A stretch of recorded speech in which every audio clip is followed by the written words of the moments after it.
হরে কৃষ্ণ, হরে কৃষ্ণ। আপনারা কি জানেন আমাদের শরীরে কয়টি চক্র? সেগুলি কি কি? এই চক্রগুলিকে যদি আমরা জাগরিত করতে পারি তাহলে আমাদের সাধন ভজন সার্থক হবে।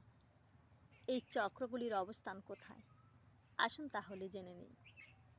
আমাদের শরীরে 7টি চক্র। 1. মূলাধার চক্র, অবস্থান মেরুদণ্ডের গোড়ায়। 2.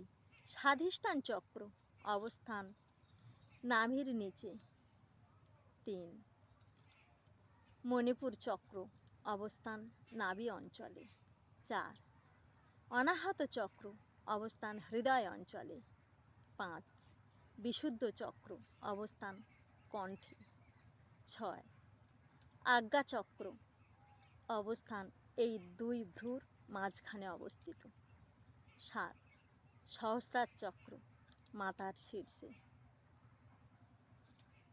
এই চক্রগুলি যদি আমরা জাগরিত করতে পারি তাহলে তো আর কিছু বলার নেই।